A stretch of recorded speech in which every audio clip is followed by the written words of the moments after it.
In this episode of Zoomer Life, we talk about the bus rolling in. We use verbs like swamped, inundated, to talk about you. It's a system in which patients are often seen as the enemy.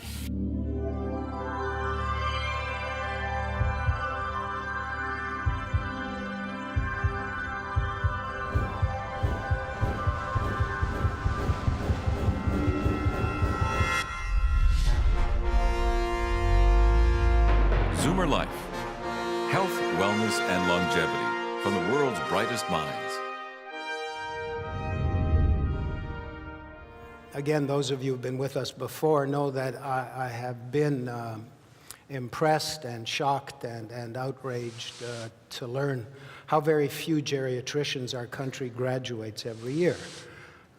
The direction of the demographic is clear, and yet we graduate fewer than 24 specialists in this field a year, but 10 times as many pediatricians, even though that number is coming down. And so it's a mystery, and it's a problem, and it's a subject I'll probably get back to.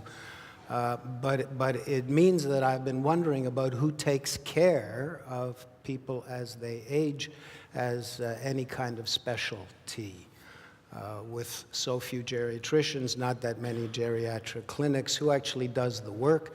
And what I've learned from professionals is that really it's the GP that does the work. The family doctor's expected to be kind of geriatrician. And for those in Canada, increasing numbers who don't have a family doctor, it all ends up in the ER. We'll begin with Brian. Brian has a fabulous show on the CBC called White Coat, Black Art. This is Dr. Brian Goldman.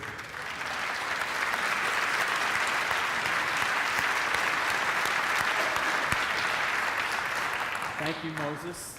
It's a pleasure to be here, and I'm really pleased to be here at the Church of the Redeemer, and I think it's fitting and appropriate because when it comes to healthcare, if anything needs redemption, it's at least some aspects of healthcare. In fact, it's probably more correctly sickness care. But let's unpack the words healthcare, health care. And one of the things that I want to talk to you about is that it's the caring that's often missing. It's not that the people who work in the system aren't bright. Lord knows they are really bright. But they are working in a system that is under a great deal of stress. Zoomers are the fastest growing segment of the population. We all know that from Statistics Canada. We also know that those dark clouds on the horizon represent the financial issues that we're dealing with right now. We thought the first recession was over in 2008 and we weren't going to have that problem again, but it looks like we are having that problem again, aren't we? And, of course, you have to be prepared to expect the unexpected. The pandemonium that occurred during the H1N1 outbreak, and you never know when we're going to have another one of those stressors on the horizon.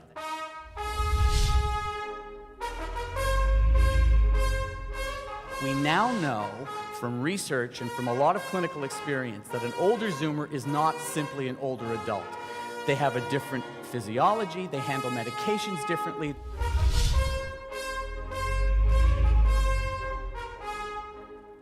Get the latest Zoomer Life news, presenter information, and watch streaming video at www.zoomerlifeconference.ca.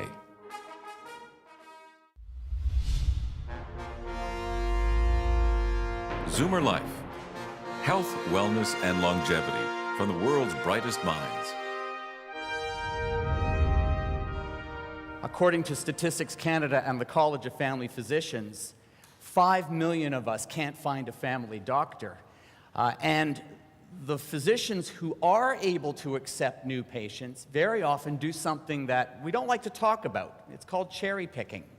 And if you've ever had that system, if your own family physician retired or passed away or moved away and you had to find a new one, you may have gone through this new process of filling out an application. And then if you're fortunate, being invited to an interview that's called a meet and greet. And what the physician is looking for are factors that might make you high maintenance. In other words, somebody who will take longer than 10 or 12 minutes at an average office visit to look after. Now, don't take my word for it. I want you to hear the words of a young family physician who has just recently set up a family practice, talking about the screening methods that he uses to determine who he wants in his practice. You have a group of patients out there who are doctor shoppers and who are drug seekers, and as a medical student, you're forewarned about these patients. So the application process allows me to get a sense of patients who I think may fall into that category. The other issue is that I want to develop a practice with a certain proportion of elderly patients and a certain proportion of younger patients, maybe about 40 to 30% elderly, and then the rest patients less than 65. So what would it mean if you had, instead of having 30, 40% elderly patients, you had 80% elderly patients? What would be the problem with that? Well, for me, I think as a new doctor, I find it difficult when you have a patient with long medical history and several medical problems to see a respectable number of patients per day. Like if I can see a good 30 to 40 people a day, I think that is my goal. And if I have a lot of people where I have trouble juggling their medical problems and seeing them on a respectable timeline, I don't think I can meet that goal.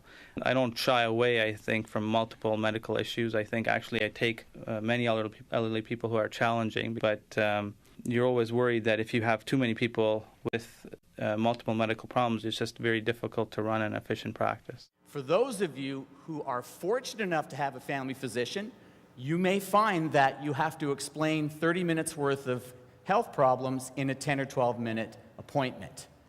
And then, as you graduate from being a younger Zoomer to being an older Zoomer, you'll encounter another problem. Most of us who practice in medicine these days are not acquainted with the new reality, the new understanding that we have of how to treat older, more frail Zoomers. The old thinking was that an older Zoomer is simply an older adult. And just as in pediatrics, we know that an infant is not a small adult, we now know from research and from a lot of clinical experience that an older Zoomer is not simply an older adult. They have a different physiology, they handle medications differently, they're more prone to having drug interactions that can make them delirious. We call that a toxic delirium. Right now, we have 238 geriatricians, and in fact, I'm aware of one who just recently passed away, so it's 237. And according to statistics, we need about 500 more of them in this country. Samir Sinha is one of the new breed who has this new understanding, and he's come back to my hospital, Mount Sinai Hospital from the United States, to develop a state-of-the-art geriatrics program there. I want to salute you. Many of you are among the 2 million, estimated 2 million Canadians who are providing unpaid care. Now, that means partners. If you're younger Zoomers, you may still be looking after elderly parents. You may be looking after extended family. In small towns, you may actually be looking after neighbors. And if you were paid for what you do, you would be generating $25 billion a year in income. This is a photograph, very important photograph for me. That's my dad, that's my mom. With the 3 grandkids, that's my daughter Kaylee, my son Sasha, who likes to be called Alex these days. The dude in the Rush t-shirt is my nephew Daniel. And my dad, it's interesting, he should be a charter member of CARP. He's just had his 90th birthday. That's my parents' 60th wedding anniversary. And my dad had 5 or 6 different jobs until his so-called retirement age, and then in his retirement years did what I think is the best job he's ever had. He was a caregiver for my mom. For 16 years, he managed her at home. He had many relatives, many loved ones that he visited at long-term care facilities, and his choice was to either keep his wife at home or perhaps die in the process. And he did everything to try to keep her at home. When he needed a respite, he opted for a day program at the Baycrest Center for Geriatric Care. He got personal support workers to help with feeding and activities in the home, and then later with personal care, but he did much of it himself. When he couldn't get my mom up and down the stairs, he put in a stair lift, as you can see. And we were this close to installing a ramp to get my mom on and off the front porch and into the car so she could still go to the day program when she developed shingles, severe shingles in her neck. And she developed severe pain on swallowing, and she stopped swallowing, and she developed severe dehydration and had to be admitted to hospital with life-threatening dehydration and a very high sodium level that could have been lethal for her.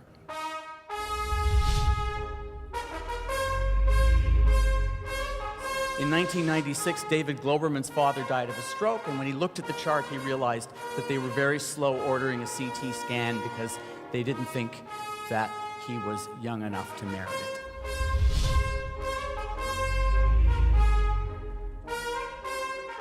Get the latest Zoomer Life news, presenter information, and watch streaming video at www.zoomerlifeconference.ca.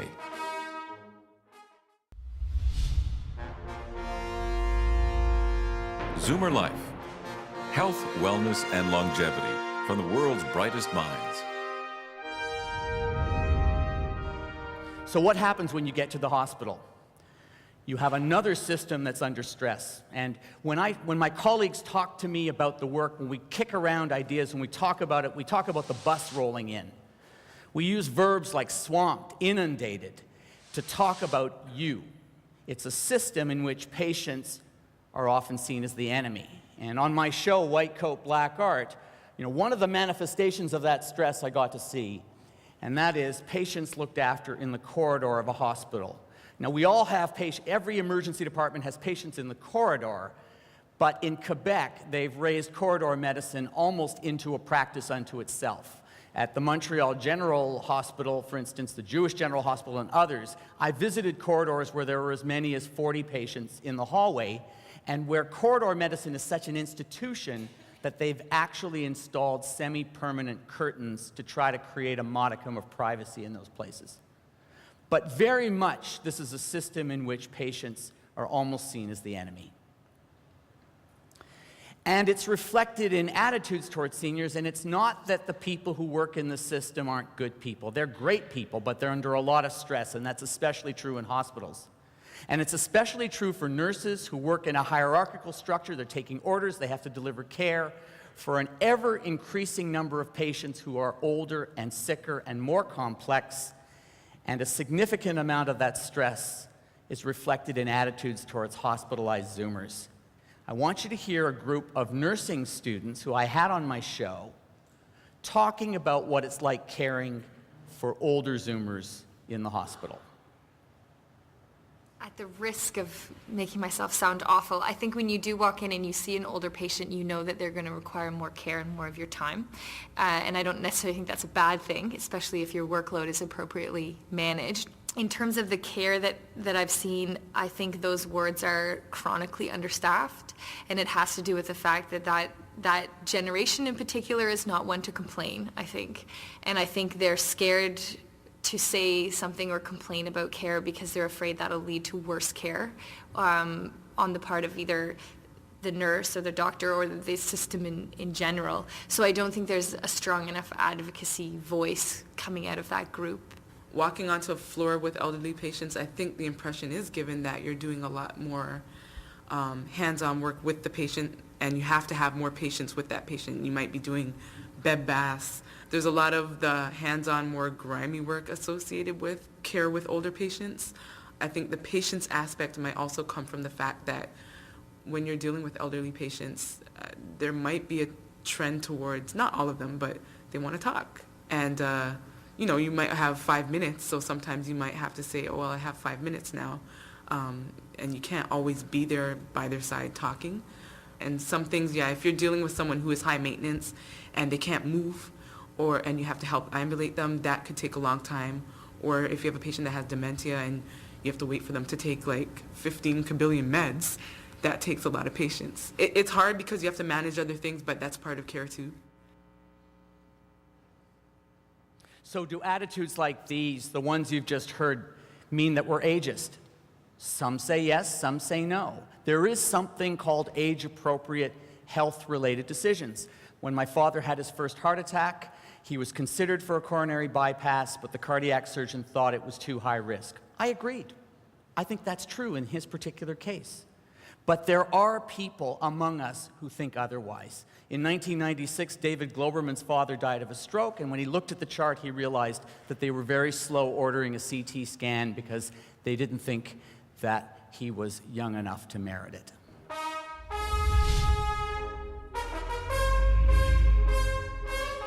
What you're seeing here is Samir Sinha providing home care in a house call service where your doctor visits you instead of you having to visit the doctor.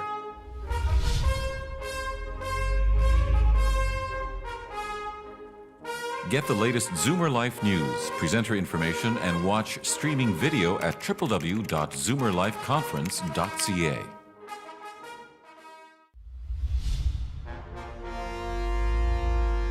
Zoomer Life. Health, wellness, and longevity from the world's brightest minds. I want to tell my own confession here. I'm as guilty as everybody else.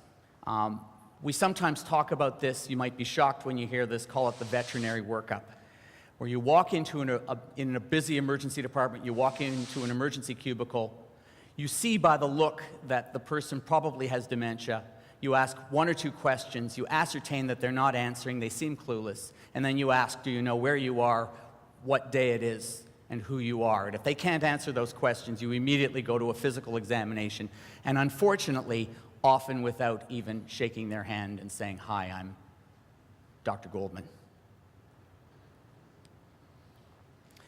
And it's no accident, my friends, that we're starting to talk about euthanasia as a way out. In Quebec, I think they're leading the way where it has become a societal project.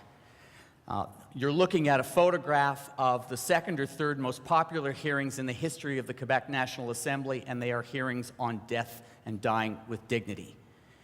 There are many reasons why that's the case, but the most important one, I think, is that Quebecers are fearing that when they reach the end of life or are near the end of life, they won't have the care that they feel they deserve.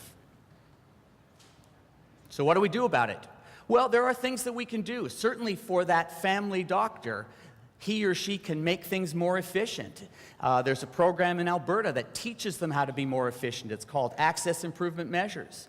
That photograph in the upper left here, that's called a shared medical visit. It's possible to actually bring 15 or 16 like patients all with diabetes or all with high blood pressure or a combination of them into one appointment that lasts 90 minutes, and everybody is able to gather information from everybody else's visits and can reinforce each other. We can have more teamwork. Doctors can hire nurses, for instance, and other healthcare providers who can share the load. We can also bring new players into the system. You're looking at physician assistants on the left, and in the middle, nurse practitioners. And these are people who can provide, according to their scope of practice, a level of care that can take some of the load off family medicine. What Zoomers want and need is more home care. We need to have more technology that's available to monitor people. We also need more of the human touch. What you're seeing here is Samir Sinha providing home care in a house call service where your doctor visits you instead of you having to visit the doctor. I want to talk about one last thing. I had an epiphany. I told you about the veterinary workup. When my mom was admitted to hospital in June of 2010, she was slowly rehydrated. In other words, she was given intravenous fluids, and she perked up, and she woke up. And then one day, one of the service assistants, an orderly, brought a tray of fluids. And my kids were 12 and 8 at the time, and it hadn't been that long since I'd fed them. And just instinctively, I picked up a spoon and started to feed my mom. And I reconnected with her. She taught me that she wanted one spoonful of pureed and then one spoonful of liquid.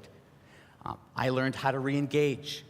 I learned how to make faces, and she would make faces back at me. We dug each other again. And now, because of what I learned with her, every time I visit a patient in the emergency department, as I stand in the threshold of their cubicle, even if they've got dementia, even if they can't make eye contact with me, I stop and I look at them, and I spend a few seconds looking at them, and I mentally ask myself, I wonder what you looked like in your prime. If I could have 5 minutes of your best talk right now, what would you tell me? And only then, when I have that image in my mind, I walk up to them and I shake their hand and I introduce myself. And if there's other family members around, I introduce myself to each and every one of them, because they aren't part of the problem, they're part of the solution. Thank you.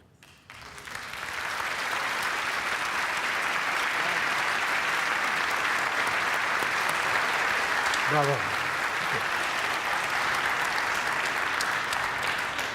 On your behalf, I want to thank Brian. He's the rare doctor who, well, he's candid, and he's willing to let us see behind the veil of professionalism, and thereby we get a glimpse of how the system really works. Thanks, Brian. My pleasure.